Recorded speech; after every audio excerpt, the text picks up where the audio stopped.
ఉగాదిని పురస్కరించుకొని ద్వాదశ రాశుల్లో రెండవ రాశి అయినటువంటి వృషభ రాశి వారికి ఎటువంటి ఫలితాలు రాబోతున్నాయి, వారికి ఆదాయ వ్యయాలు ఎలా ఉండబోతున్నాయి, అవమానం రాజ్యపూజ్యం ఎలా ఉండబోతుంది, అసలు వృషభ రాశి వారి పరిస్థితి ఏంటి అనేది మనం పూర్తిగా తెలుసుకుందాం. ప్రస్తుతం మనతో పాటు ఉన్నారు ప్రముఖ ఆధ్యాత్మికవేత్త, ప్రముఖ జ్యోతిష్య వాస్తు శాస్త్ర నిపుణులు జేఎస్ శాస్త్రి గారు.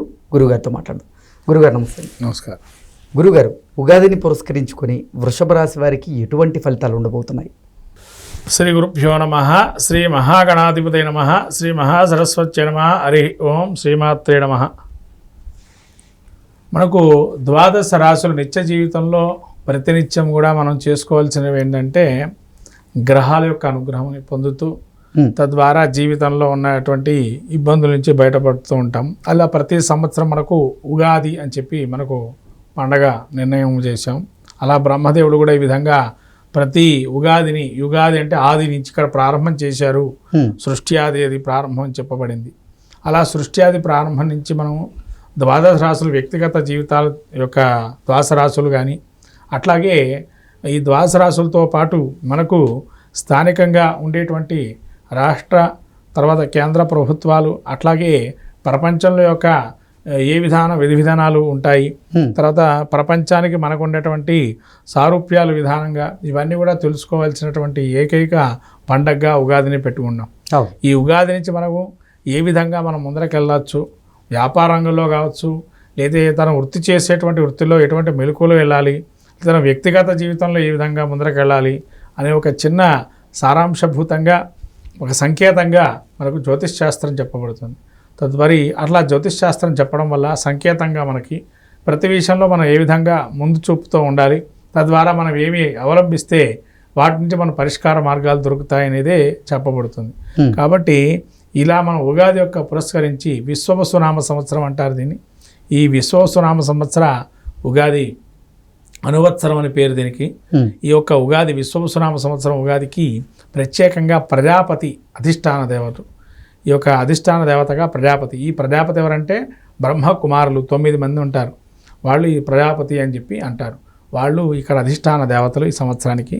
వీళ్ళ వల్ల ఏంటయ్యా అంటే సృష్ట్యాది కార్యక్రమాలకి సంబంధించి ఇంకా నూతనమైనటువంటి కొన్ని మనం సంఘటనలు, విషయ పరిజ్ఞానాలు చూస్తామని, తర్వాత నూతనంగా కొన్ని విధానాల్లో మార్పులు రావటం, తర్వాత ప్రజలకి ఎటువంటి రీతిలో ప్రజాపాలన అందుతుంది అనే దాని గురించి కూడా ఈ ప్రజాపతి నామ సంవత్సరంలో కొంత వ్యతిరేక భావనలు ఉండటం, ఇవన్నీ కూడా మనం చూస్తుంటాం. అయితే ముందుగా మనము ఈ యొక్క ద్వాదశ రాశి ఫలితాలు చెప్పుకుందాం. ఉగాది పురస్కరించి విశ్వవసునామ సంవత్సరం మనము ఇప్పుడు వృషభ రాశి యొక్క ఫలితాలు చెప్పుకుంటున్నాము. ఈ యొక్క వృషభ రాశిలో కృత్తికా నక్షత్రం 2, 3, 4 పాదాలు, రోహిణి నక్షత్రం 4 పాదాలు, మృగశిర నక్షత్రం 1, 2 పాదాలు వృషభ రాశి. ఈ వృషభ రాశి యొక్క ఆదాయ వ్యయాలు చూసుకున్నట్లయితే మనకు ఆదాయం 11, వ్యయం 5, రాజ్యపూజ్యం 1, అవమానం 3.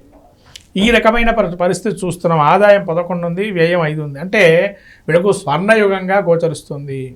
వీళ్ళకు స్వర్ణయుగం అని చెప్పచ్చు వృషభ రాశి వారికి. ఎందుకంటే ఈ యొక్క ఆదాయ వ్యయాలతో పాటు మిగతా గ్రహస్థితి కూడా అనుకూలంగా ఉంది. అది కూడా చెప్పుకుందాము. వృషభ రాశి గ్రహస్థితి కూడా ఏ విధంగా ఉందనేది.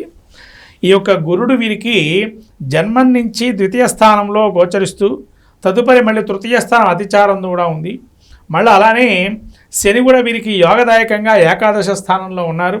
తర్వాత రాహు కేతువులు చూసినట్టయితే వీళ్ళ రాశ్యాత్తు ఒక పంచమ స్థానంలో నుంచి వీరికి షష్ఠ స్థానం యొక్క చతుర్థ స్థానం ముందు, అట్లానే ఈ యొక్క కేతువు కూడా వీరికి అనుకూలంగా అర్ధాష్టమ స్థానంలో ఉన్నారు.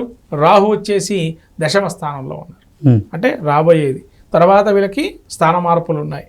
కాబట్టి ఈ యొక్క రాహుకేతువులు చూసినట్టయితే వీరు ఎక్కడ సంచారం చేస్తున్నారయ్యా అంటే గురువేమో జన్మం నుంచి అంటే వృషభం నుంచి మిథునానికి వెళ్తున్నారు. అట్లానే రాహు కేతువులు మనం ముఖ్యంగా కేతువు వస్తే కన్య నుంచి సింహానికి వస్తున్నారు, చతుర్థ స్థానానికి. అట్లానే రాహు వచ్చేసి వీరికి ఈ యొక్క దశమ స్థానంలో సంచారం చేస్తున్నారు జూన్ నుంచి. అలాగే శని వీరికి ఈ యొక్క మార్చి 29 నుంచి వీళ్ళకి ఏకాదశంలో శని ఉంటున్నారు. ఈ యొక్క గ్రహస్థితి చూసినట్టయితే ముఖ్యంగా జన్మస్థానంలో గురువు ఉండడం వల్ల మనశ్చాంచల్యం అని ఇదివరకు మనకు ఉగాది పురస్కారాలు చెప్పాం గురుదినామ సంవత్సరంలో. కాబట్టి ఈ యొక్క 15 రోజులుగా ఈ యొక్క మే వరకు వీళ్ళకి ఇబ్బందులు ఉంటాయి. మే తర్వాత నుంచి వీళ్ళకి అనుకూలమైనటువంటి కాలంగా చెప్పబడింది. కానీ ఇక్కడ మన షష్టగ్రహ కూటమి అనేది ఒకటి ఏర్పడింది కాబట్టి ఉగాదిలో అది యోగదాయకంగా ఉంది వృషభ రాశి వారికి. కాబట్టి ఈ 2 నెలలు కూడా యోగదాయకంగానే ఉంటుంది. అట్లాగే గురువు అనుగ్రహం బాగా ఉంది వీళ్ళ మీద. ద్వితీయ స్థానం తర్వాత తృతీయ స్థానం ముందు సంచారం చేస్తున్నారు. ద్వితీయ స్థానంలో ధనాదాయం బాగుండటం, కుటుంబంలో ఒక మార్పు రావటం, కుటుంబంలో పెద్ద మీకు అంటూ ఒక పేరు రావటం, తర్వాత ఈ యొక్క కుటుంబంతో పాటు ఒక మీకు సలహాలు సూచనలు మీవి తీసుకోవటం, దానికి సంబంధించి ఎలాంటి వనరులు ఏర్పాటు చేసుకోవటం లాంటివి కొన్ని విషయాలు మీకు ఏ విధంగా చేయాలి అనేది తెలుస్తుంది. తర్వాత ఈ యొక్క కేతు చతుర్థమందు ఉండటం వల్ల ఆకస్మిక ప్రయాణాలు జరిగే అవకాశం ఉంటుంది. ఆ ప్రయాణాల్లో కూడా లాభం చేకూరే అవకాశం ఉంటుంది. ఒక్కొక్కసారి ఇవాళ అనుకున్న ప్రయాణం కూడా ఉన్న స్థాయిలోనే అప్పటికప్పుడే వెళ్ళటం జరుగుతుంది. అలా కొంతవరకు పెద్దలకు మాత్రం అనారోగ్యంగా సూచితంగా ఉంది. అది తెలుసుకుంటే మంచిది ముఖ్యంగా. తర్వాత వీళ్ళు వెళ్ళేటప్పుడు కానీ వచ్చేటప్పుడు కానీ దైవనామస్మరణ చేస్తూ వెళ్ళాలి ఇంట్లోకి. ఎందుకంటే కేతు చతుర్థమందు ఉండటం వల్ల ఇంట్లో బాగున్నా ఒక్కోసారి బయటికి వెళ్తే ఇబ్బందులు కలిగే అవకాశం ఉంటుంది. తద్వారా తర్వాత రాహు వీరికి ఈ యొక్క దశమ క్షేత్రంలో ఉన్నారు. ఈ దశమ క్షేత్రంలో ఉండటం వల్ల కుంభం రాహుకి మూల త్రికోణంగా చెప్పబడ్డారు. శనికి కూడా అదే మూల త్రికోణం, శనివత్ రాహు అని. కాబట్టి ఈ విధంగా చూస్తే కనుక ఇంచుమించు రాహు కూడా కుంభరాశిలో బాగానే సంచారం చేస్తున్నాడు. కాబట్టి అనుకూలంగా ఉంటుంది అని చెప్పడానికి అవకాశాలు ఎక్కువగా ఉన్నాయి. కుంభరాశిలో రాహు సంచారం కూడా వృషభ రాశి వారికి చాలా మంచిది. రాబోయే విదేశీ వ్యాపారాలు కానీ అట్లానే ఇక్కడ సర్జికల్ వ్యాపారాలు చేసేటువంటి వారికి, తర్వాత మనకు రసాయనాలకు సంబంధించిన వ్యాపారాలు చేసేటువంటి వారికి అనుకూలంగా చెప్పబడుతుంది. అలాగే ధార్మిక సంస్థల్లో మీరు చేసే దానం ధర్మం చాలా అద్భుతంగా మీ పూర్వీకుల ఉన్నతిని పొందే అవకాశంగా కూడా మారే అవకాశం ఉంది. కాబట్టి వృషభ రాశి వారికి పూర్వీకుల ఆశీస్సులు అంటే తాత ముత్తాతల ఆశీస్సులు కూడా ప్రబలంగా ఈ యొక్క రాహుగ్రహం వల్ల ఇక్కడ కలిగే అవకాశం ఎక్కువగా ఉంది. ఓకే, వృషభ రాశి వారికి ఆరోగ్యపరంగా ఏ రకంగా ఉండబోతుంది గురుగారు? ఆరోగ్యపరంగా అంటే ఇప్పటివరకు వీళ్ళకి మానసికమైన అనారోగ్యం ఉన్నది. అంటే మనశ్చాంచల్యం అన్నాము, అంటే మానసికంగా ఏదో అయిపోతుందని ఒక ఫీలింగ్లో ఉన్నారు వీళ్ళు పోయిన ఉగాది నుంచి. ఎప్పుడైతే ఈ ఉగాది నుంచి వీళ్ళకి మానసికమైనటువంటి ధైర్యాన్ని కోల్పోతూ మానసిక ధైర్యాన్ని ఇచ్చే విధంగా శని వీళ్ళకి అనుకూలంగా ఉన్నాడు కాబట్టి మానసిక చింతనాభావం నుంచి బయటకు వెళ్ళిపోతారు.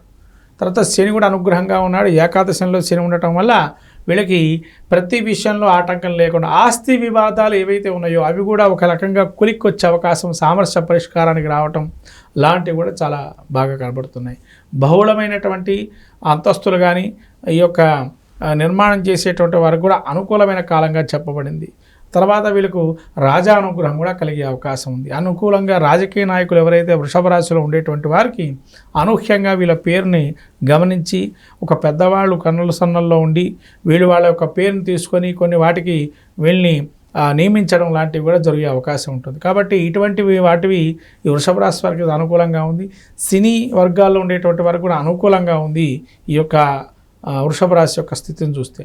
కాబట్టి మొత్తం మీద ఉగాది ఫలితాలు మనకు వృషభ రాశి యొక్క స్థితి అనుకూలంగా ఉందని, అట్లనే తృతీయంలో గురువు అతిచారం వల్ల మారినా కూడా ఉచ్చస్థితిలో ఉండటం వల్ల ప్రతి ఒక్కరూ సహకరించి వీళ్ళకి ఇంకా అనేక విధాలుగా కూడా ప్రజల్లో మన్నలు పొందే నాయకులుగా కూడా వెళ్ళే అవకాశం ఉంటుంది వృషభ రాశి వాళ్ళు. ఎటువంటి పుణ్యక్షేత్ర దర్శనం చేసుకుంటే మంచిది వృషభ రాశి వారు గురువుగారు? ముఖ్యంగా వీరు ఈ యొక్క సుబ్రహ్మణ్య క్షేత్ర దర్శనం చేసుకోవటం మంచిది. ఎందుకంటే ఏదైనా విషయాన్ని వీళ్ళు పరిగ్రహించి మాట్లాడాలి అంటే లేదైనా కొన్ని విషయాల్లో వీళ్ళకి మనోధైర్యాన్ని నింపాలి అన్నా కూడా సుబ్రహ్మణ్య క్షేత్ర దర్శనం చేయటం వల్ల చాలా మంచి ఫలితాలు కలుగుతాయి. ఓకే గురుగారు, ధన్యవాదాలు. నమస్కారం.